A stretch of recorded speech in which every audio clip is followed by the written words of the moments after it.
pessoal, espero que estejam todos bem.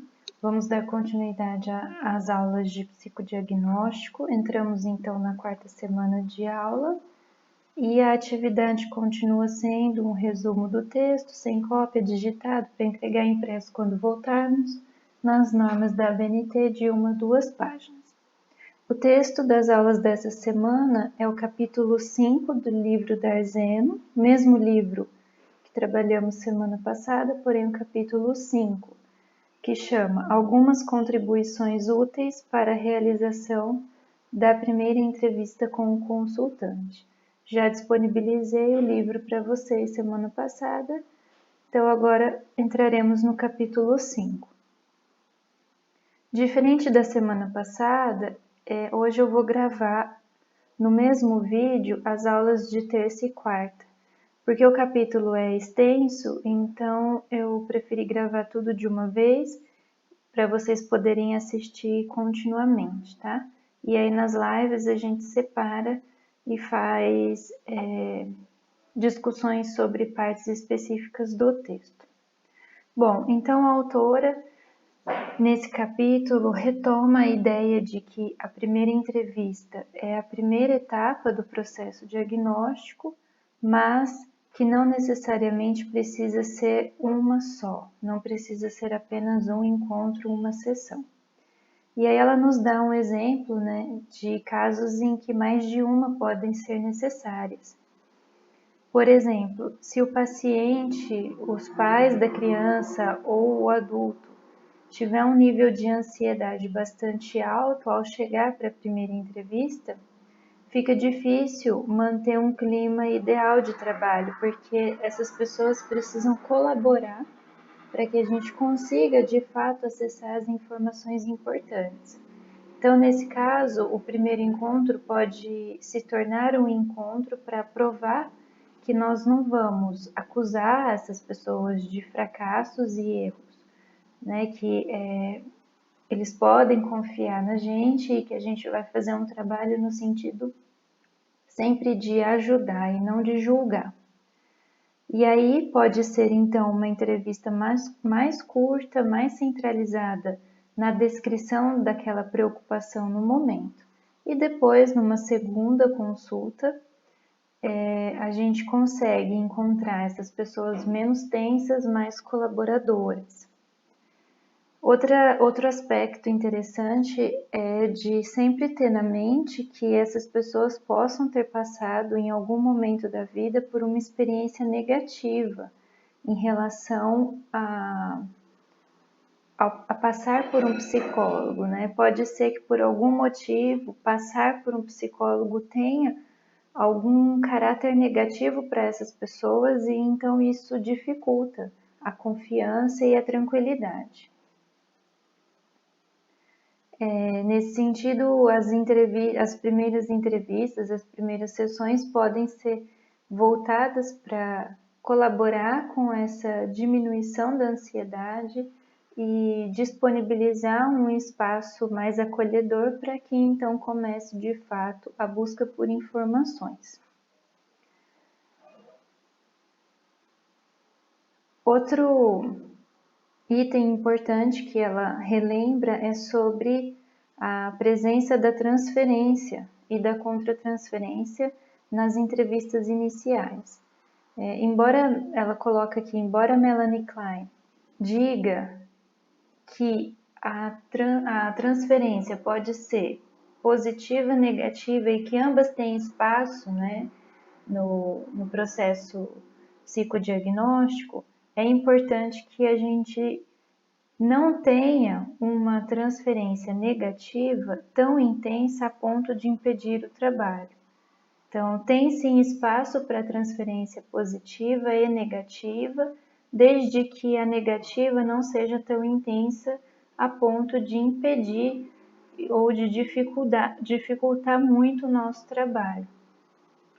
Lembrando que estamos falando de psicodiagnóstico e não de psicoterapia, então de entrevistas iniciais que consistem na primeira etapa do psicodiagnóstico e não de psicoterapia. E aí ela coloca que uma forma delicada e adequada de abrir essa entrevista, né, é a pergunta: em que posso ajudá-lo? Por exemplo, né, claro, não necessariamente com essas palavras, mas em que posso ajudá-lo? Qual foi o motivo que te trouxe até aqui? Esse tipo de questão. E aí, a nossa resposta vai se adequar à resposta do paciente ou dos pais. A partir da resposta que a pessoa der a essa pergunta é que a gente vai decidir a estratégia seguinte. Lembrando que essa estratégia não se trata de uma estratégia rígida e inflexível, mas sim de uma forma de pensar a partir daquilo que foi colocado depois dessa pergunta inicial. Então, a resposta a essa pergunta vai nos guiar, né, para um lado ou para o outro, vai dirigir a nossa atenção para um lado ou para um outro, para um caminho ou para outro. E, mais importante, dando a nós a possibilidade de fazer novas perguntas. E aí, assim, a gente tem um diálogo e não um monótono. Um diálogo e não um roteiro pré-estabelecido, cuja próxima pergunta é sempre aquela, independente da resposta do paciente à pergunta anterior. Nesse sentido, ela diz que no início da primeira entrevista, as nossas perguntas devem ser mínimas para dar mais liberdade ao sujeito ou ao casal de pais, enfim, mas à medida que formos elaborando hipóteses sobre o caso, a gente vai fazer comentários e perguntas pertinentes, comentários e perguntas mais específicas, certo? O que vai guiar a nossa busca, as nossas questões, é o motivo da consulta. E aí, nesse sentido, ela coloca que nós precisamos explorar detalhadamente todas as áreas relacionadas a esse motivo da consulta, deixando para uma entrevista posterior, para outro momento, outras perguntas que vierem a surgir para não transformar o primeiro encontro em um inquérito tão entediante quanto persecutório. Se nós pegarmos alguns roteiros de entrevista inicial, como o roteiro da Berasturi, que depois, em outro momento da disciplina, eu vou passar para vocês, a gente vai ver que existem algumas questões, algumas perguntas, né, pré-definidas, como, por exemplo, como foi o parto da criança, se a gente pensar num psicodiagnóstico de criança cujos informantes sejam os pais os responsáveis. Como foi o período de amamentação, como foi o primeiro aniversário, como foram os aniversários seguintes, que ela chama de dia de vida. Enfim, existem algumas perguntas pré-definidas, elaboradas pela Berasturi, que de fato são muito importantes para a gente entender o caso. Mas o que a Arzeno está dizendo é: existe o motivo da consulta, que é aquele motivo que leva a pessoa e ela responde prontamente que é esse o motivo dela estar ali, e que a gente precisa fazer perguntas relacionadas a esse motivo inicialmente, deixando para depois outras que às vezes não têm relação num primeiro momento. Então, óbvio que tem relação, a gente já viu isso, mas às vezes não tem relação com o motivo da consulta no primeiro momento. A gente vai ver alguns exemplos mais para baixo. Às vezes o motivo da consulta é, por exemplo, a filha de 14 anos realizou ou pretende realizar, sei lá, um aborto. Um exemplo. Esse é o motivo da consulta. Não faz sentido a gente, após ouvir que essa é a queixa inicial, perguntar como foi o primeiro aniversário, o aniversário de 1 aninho dessa filha. É isso que ela quer dizer. Então, devemos fazer perguntas relacionadas a essa queixa, para depois ir aos poucos chegando em outras perguntas que a gente pode fazer para aumentar o número de informações que a gente precisa.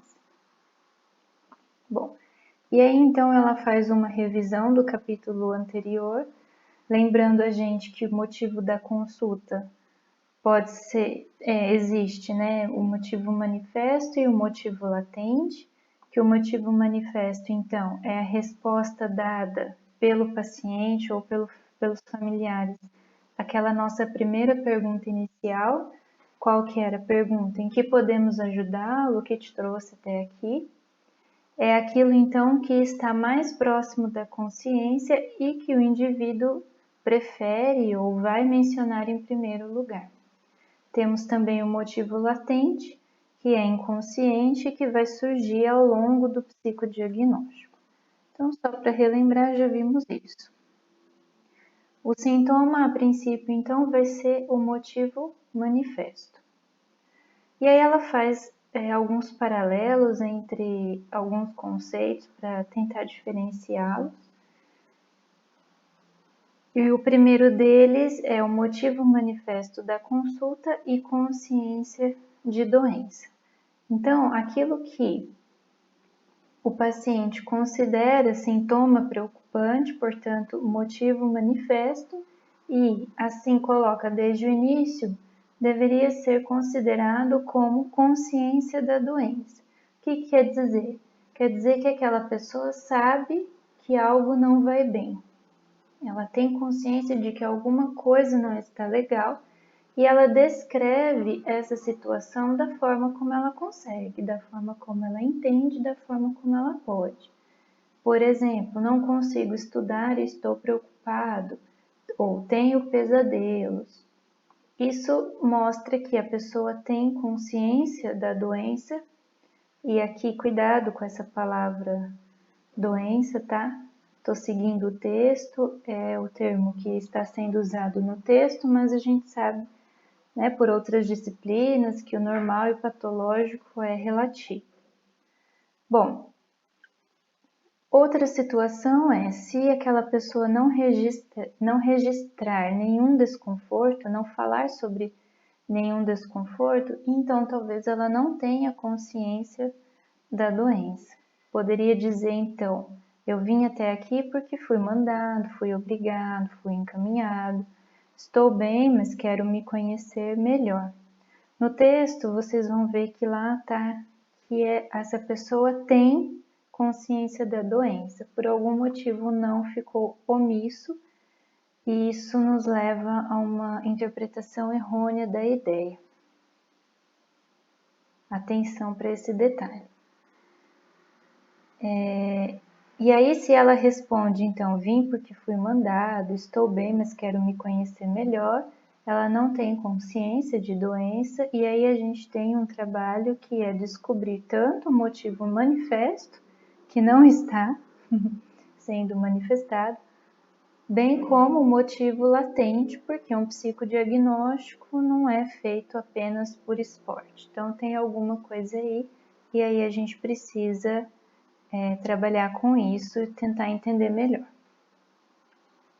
Outro paralelo entre conceitos que ela coloca é a consciência de doença, que a gente falou ali em cima, e fantasia inconsciente de doença.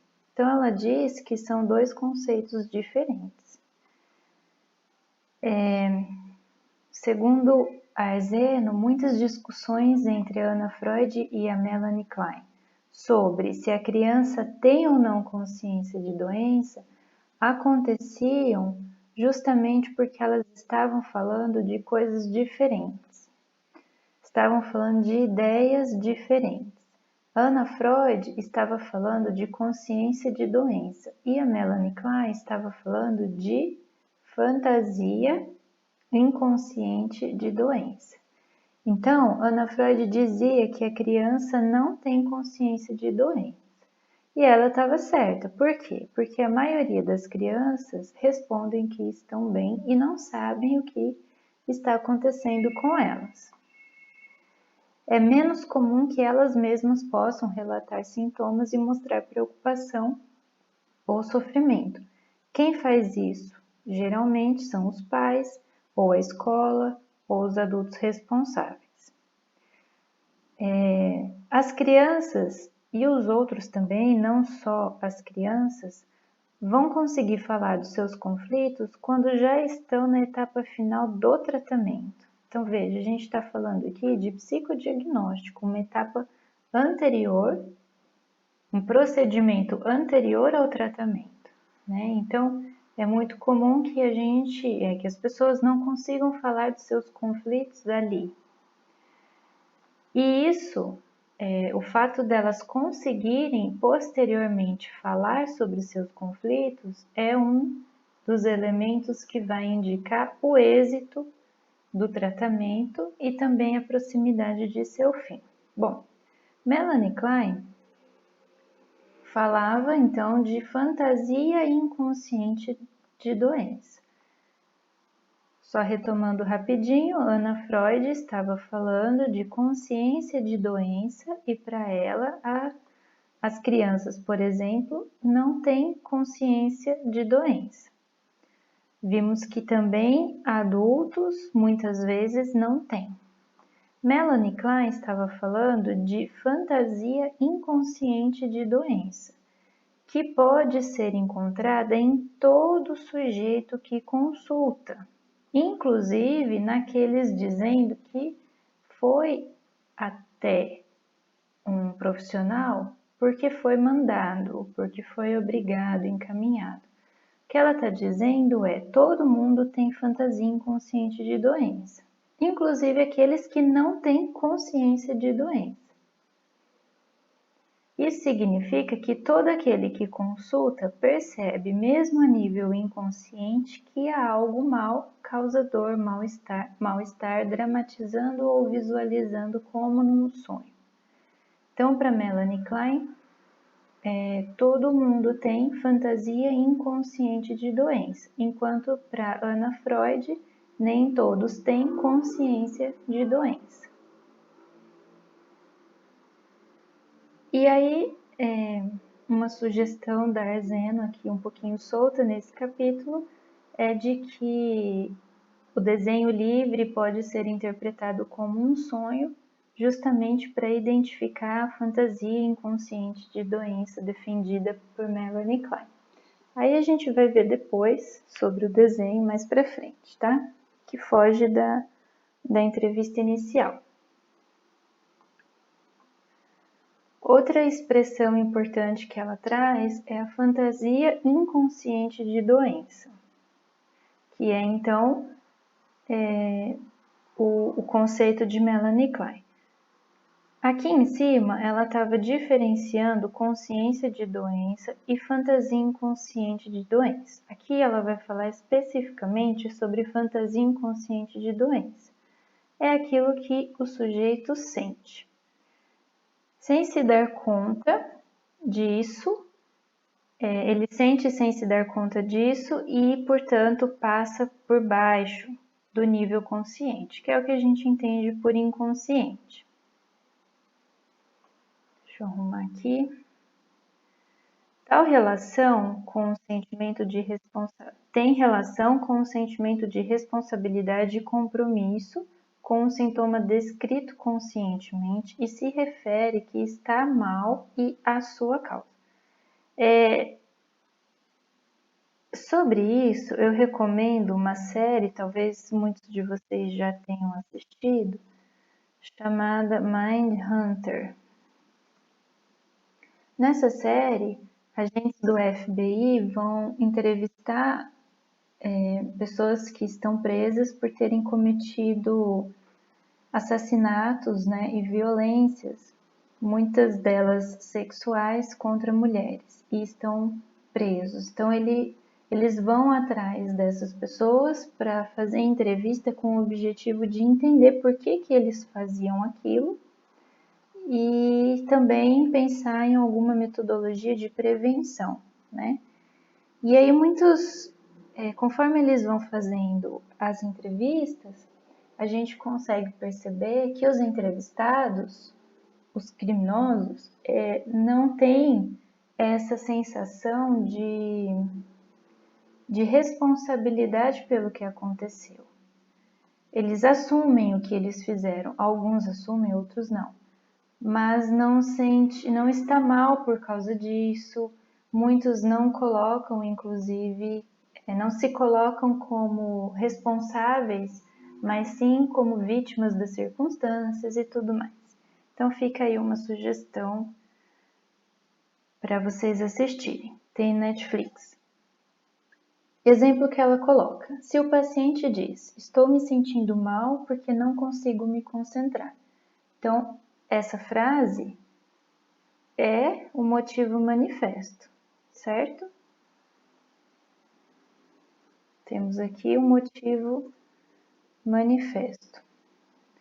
E nós perguntarmos o que ele acha sobre esse problema de não conseguir concentrar-se, estaremos a caminho de descobrir algo sobre a sua fantasia inconsciente de doença. Suponhamos que ao longo do psicodiagnóstico vamos descobrindo que ele não consegue se concentrar porque pensa que é o filho não desejado da família. Ao longo do psicodiagnóstico, as coisas vão surgindo. Este sentimento de que ele não é o filho desejado, é o filho não desejado da família, é um sentimento, um ruído desagradável. E então, render bem no estudo vai ser vivido inconscientemente como um prêmio que ele não merece, nem tampouco seus pais. Isso vai surgindo ao longo do psicodiagnóstico, certo? A fantasia inconsciente de doença está relacionada com o conceito de fantasia de cura, que vimos também no capítulo anterior, que implica aquilo que o sujeito poderia imaginar como a solução para os seus problemas. Então, a fantasia inconsciente de cura, essa daqui, a fantasia inconsciente de cura é aquilo que o indivíduo imagina, supõe como a solução para os seus problemas. A fantasia inconsciente de doença é aquilo que ele sente, porém de forma inconsciente. Ela coloca aqui uma metáfora que eu achei bem interessante.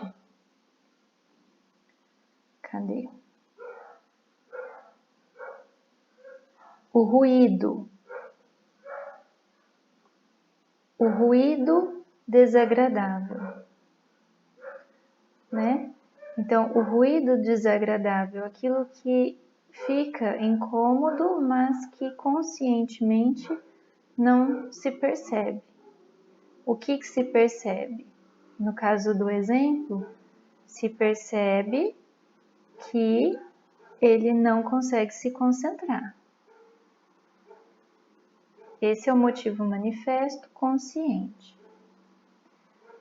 A fantasia inconsciente é aqui, no exemplo que ela deu, a fantasia de que ele é o filho não desejado da família. Isso que fica como desagradável e que é vivenciado, vivido como algo que ele não merece. Portanto, ele não consegue fazer. A fantasia de cura vai ser aquilo que o sujeito imagina como solução para os seus problemas.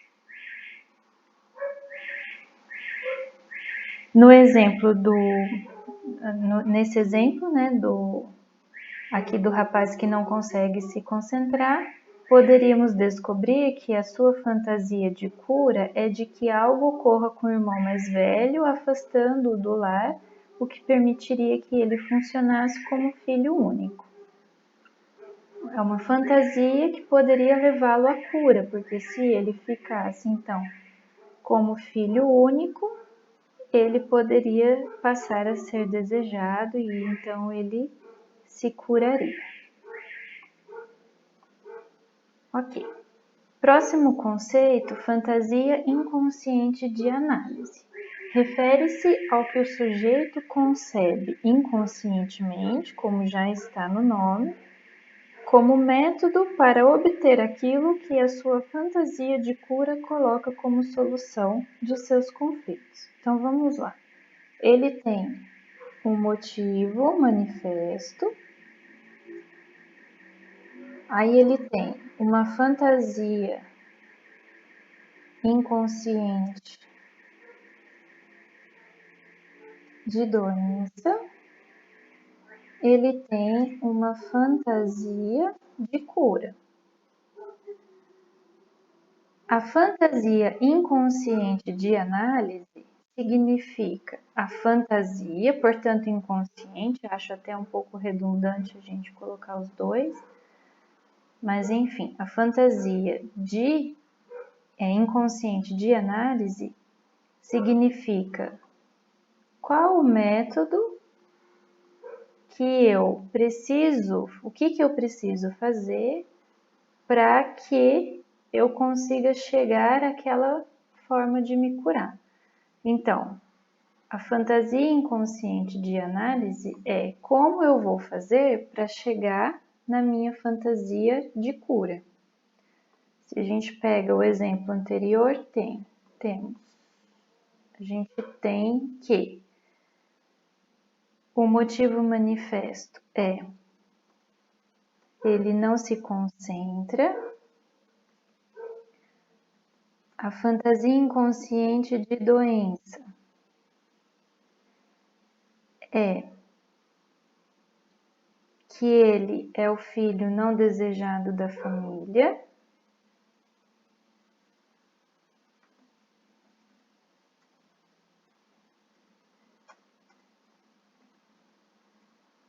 A fantasia de cura é de que o irmão mais velho tem que se afastar do lar.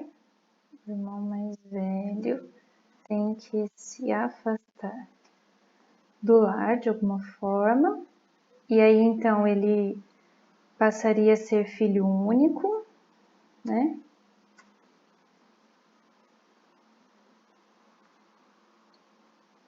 E a fantasia inconsciente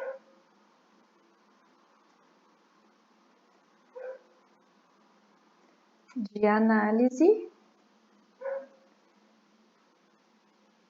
seria então como fazer com que o irmão mais velho se afaste do lar para que ele se torne filho único, para que então ele seja desejado e aí sim ele possa se concentrar. Ok? Entenderam? Fantasia inconsciente de análise, ela correlaciona todos os outros conceitos. Próximo conceito, romance familiar. De modo geral, o principal objetivo da primeira entrevista é conhecer a história do sujeito e de sua família. Mas, mais importante do que um registro cronológico dos fatos das gerações, é a reconstrução do romance familiar. O que isso quer dizer? Quer dizer conhecer a história da família no que diz respeito aos seus mitos, seus segredos, suas tradições, os não ditos, aquilo que vai além do registro cronológico. Então, o casal casou tal ano, teve o primeiro filho em tal ano, o segundo filho em tal ano, a mulher passou por um aborto no terceiro filho, esse aqui que sobre o qual estamos falando é o quarto filho, enfim. Isso é um registro cronológico, que é importante sim, que nós devemos organizar as informações com base nele, mas mais do que isso, mais importante do que isso são os mitos, os segredos e as tradições. Porém, falar sobre isso não é fácil e aí, por isso, a gente precisa fazer uma entrevista de modo que o inquérito sobre essas questões, sobre os mitos, os segredos, seja ameno, né? Seja tranquilo e que mantenha uma certa lógica em relação ao assunto que está sendo tratado, ou seja, em relação ao motivo manifesto. Uma vez bem conhecido o motivo manifesto da consulta, faremos então as perguntas sobre tudo que possa estar relacionado a ele. Vamos ao exemplo. Se os pais dizem que a criança de 7 anos ainda molha a cama à noite, perguntaremos se ele tem um sono muito pesado. Então, é uma pergunta tranquila que tem uma relação lógica com o motivo manifesto. O filho molha a cama à noite. Né? Tem um sono muito pesado?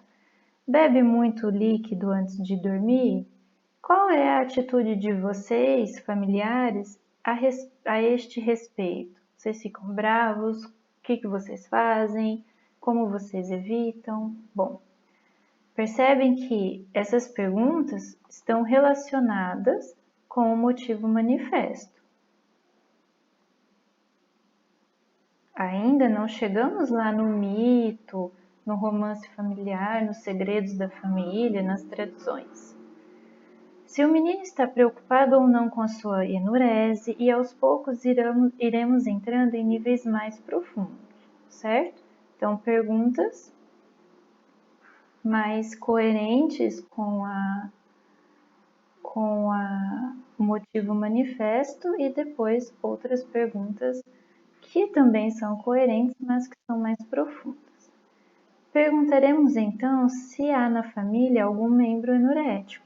Se tiverem mencionado que o levem para a cama do casal porque assim ele não urina, perguntaremos se isto interfere ou não nas relações sexuais do casal. E finalmente indagaremos se, pelo contrário, o levam para a sua cama para preencher um vazio que existe no casal e essa superestimulação provocaria o sintoma.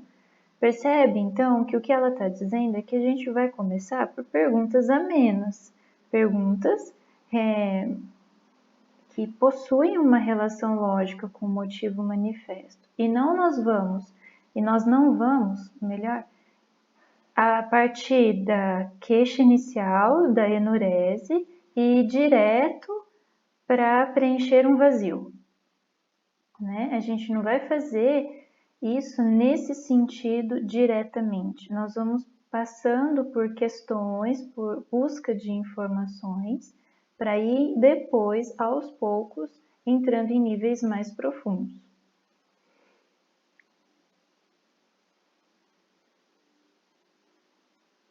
Essas nossas perguntas, elas precisam ser dirigidas lembrando que, aí ela coloca então 5 informações sobre o sintoma, ou seja, sobre o motivo manifesto, que vão guiando as nossas perguntas. Primeiro, todo sintoma apresenta um aspecto fenomenológico.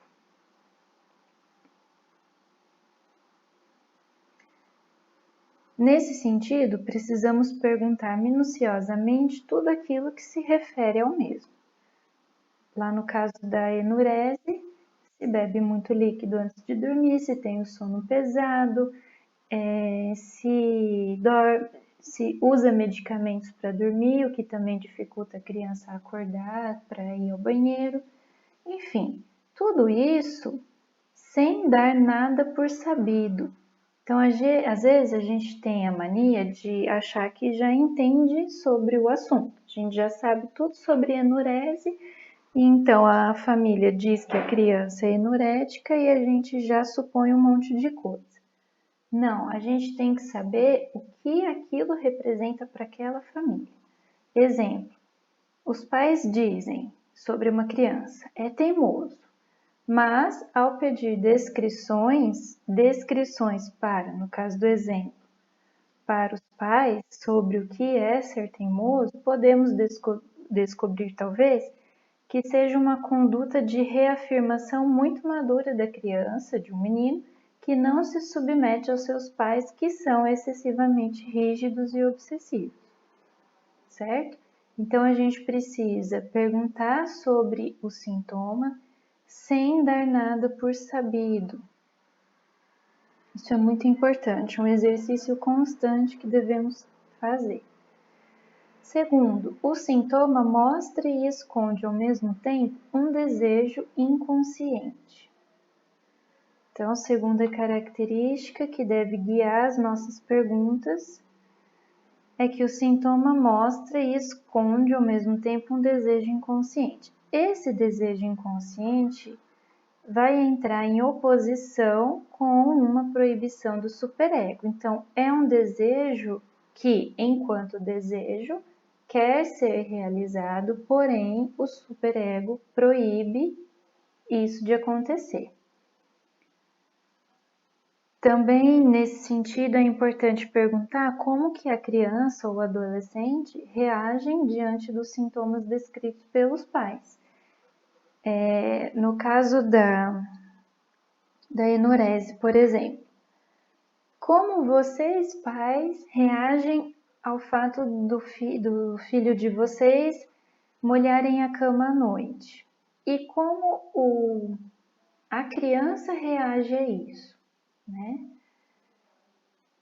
A vergonha, a repulsa e o pudor, por exemplo, a criança fica com vergonha, fica com nojo, são elementos que indicam a existência de um conflito intrapsíquico que o sujeito irá cooperar no trabalho do psicodiagnóstico e no tratamento posterior, e que a patologia é predominantemente neurótica.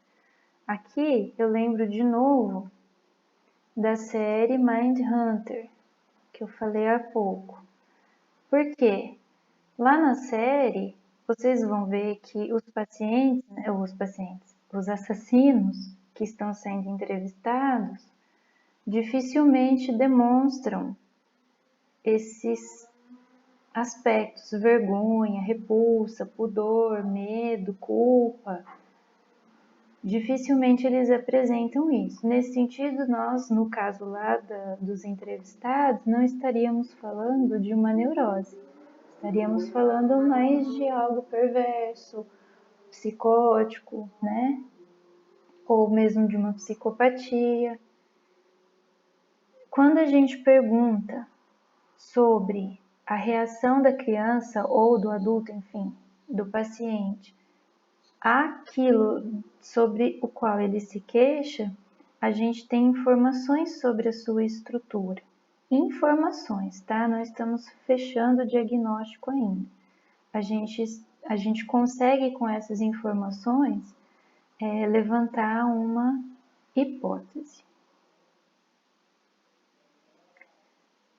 Terceira característica, todo sintoma causa um benefício secundário.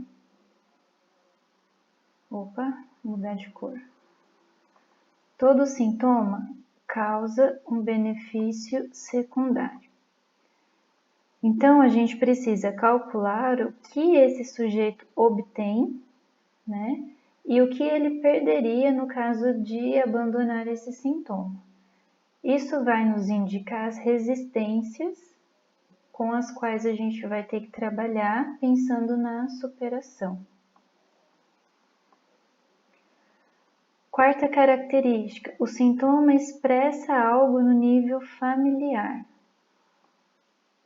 Isso é algo sobre o qual devemos estar alertas desde o início. Já vimos isso ali no tópico romance familiar. Quinta característica, todo sintoma implica o fracasso ou a ruptura do equilíbrio intrapsíquico prévio. Se alguma coisa, seja ela qual for, é entendida como um sintoma, ou seja, se aquilo, qualquer coisa que seja, é entendido como um motivo para uma consulta, um psicodiagnóstico, significa que aquilo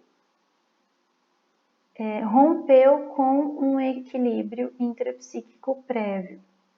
O momento no qual os pais de uma criança, ou adolescente, ou até mesmo o adulto que consulta, decidem fazê-lo, é quando esse sintoma já não mantém o equilíbrio familiar, e aqui a gente pode pensar também em outras situações, trabalho, relacionamento, enfim.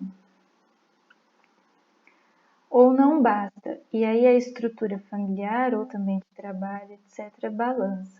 Tá? Então, assim, o sintoma ganha estatuto de sintoma, por exemplo, a enurese ganha estatuto de sintoma, estatuto de motivo para a busca de psicodiagnóstico, quando ela fracassa ou quebra no que diz respeito ao equilíbrio intrapsíquico, fracassa ou leva ao equilíbrio intrapsíquico ao fracasso, ao rompimento, certo? Ela colocou aqui, ó, a estrutura balança. A estrutura do que? A estrutura familiar ou a estrutura de outras relações. Guia para saber quais informações devemos colher na entrevista inicial e nas posteriores. Esse tripé aqui é um tripé freudiano. Ela se baseia em Freud. O que devemos saber? Primeiro, a herança e a constituição, ou seja, a história dos antepassados. Ela coloca 3 gerações. 3 gerações significa pai, mãe e filho. Né? Então, o paciente teria, né, pais, família, familiares, antepassados. Aí tem ele e tem a próxima geração, filhos. A história prévia do sujeito, e é interessante que ela coloque, seja ela real ou fantasiada. Para a psicanálise não interessa se é fantasiada, interessa que ela aparece e aparecendo a gente tem que lidar com ela. Terceira, a situação desencadeante, aquilo que levou a desencadear o sintoma. Então isso aqui serve como um guia para a gente saber que juntando todas as informações, a gente precisa responder, então, esses 3 itens, corresponder a eles. Quais, então, são os recursos de que o psicólogo dispõe, para registrar tudo que é necessário desde a entrevista inicial? Primeiro, a comunicação verbal. Aquilo que vai ser dito, comunicado na entrevista inicial. Segundo, a comunicação não verbal. E aí ela diz, o psicólogo deve ser um ouvinte atento a gestos, lapsos, atuações que possuem um valor inestimável. Por quê? Porque não são produto de um discurso planejado como é o verbal, mas sim de um discurso do inconsciente. Neste momento, quando a gente fala sobre o registro do não verbal, não é o inquérito que importa, mas a observação atenta do psicólogo. E aí é essa observação que vai servir como fonte de coleta de dados para o conteúdo que aparece de modo não verbal. E o terceiro recurso é o registro contratransferencial. E ela coloca um alerta que para que esse registro seja confiável, o psicólogo deve ter realizado uma boa psicanálise, ou seja, uma análise de si, de forma a não confundir aquilo que ele registra como algo do outro com efeitos das suas intervenções em áreas não resolvidas de si mesmo. Então, a contratransferência é um recurso que nós temos, desde que a gente consiga não misturar aquilo que é do outro com aquilo que é nosso, mal resolvido. Questão. Temos então tudo isso para saber. Temos que saber o que é motivo manifesto, latente, sintoma, qual a reação frente ao sintoma, por que ganhou o estatuto de sintoma agora, qual é a fantasia inconsciente de doença, de cura, de análise, enfim, história da família. Por onde começar? Pelo presente da pessoa, pelo passado ou pelo futuro? O que ela diz é que devemos começar pelo motivo manifesto da consulta. Falamos disso no início, passando por todas as áreas que possam ter conexão com o mesmo, ou seja, motivo manifesto é aquilo que o paciente responde àquela primeira pergunta: como que eu posso te ajudar? Ah, meu filho sofre de enurese, molha a cama toda noite. Esse é o motivo manifesto. Então, nós vamos passar por todas as áreas que têm conexão com esse motivo. Vai dormir muito tarde, tem sono pesado, toma muito líquido, toma remédio para dormir, etc. Para depois ir investigando outros aspectos mais profundos. Exemplo, uma adolescente consulta porque não consegue parar de comer e seu peso já é excessivamente alto.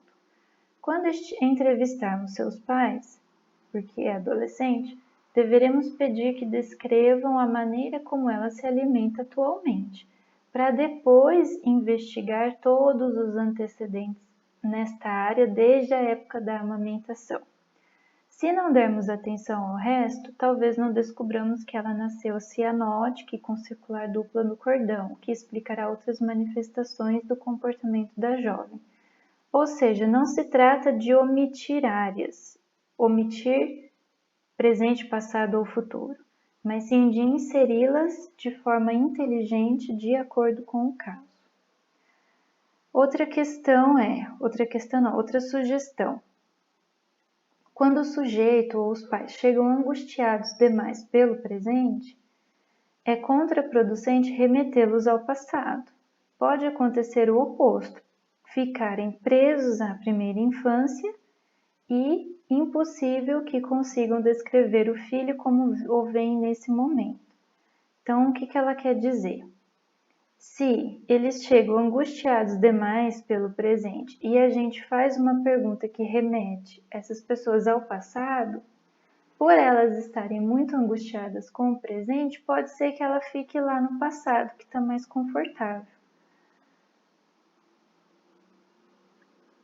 E também pode acontecer o oposto, está muito angustiada com o presente que não consegue ali no momento falar sobre o passado, precisa muito aproveitar aquele momento para falar do presente, que é aquilo que angustia. Então isso vai depender de cada caso. Se a gente começa pelo passado, por alguém que está angustiado pelo presente, tanto é possível que essa pessoa fique presa ao passado para ignorar ou para deixar para depois aquilo que angustia, quanto é possível também que essa pessoa não dê muitas informações sobre o passado porque ela quer ficar naquilo que angustia, quer falar sobre aquilo. E aí a gente precisa identificar em cada caso qual que é o movimento mais adequado para esse paciente.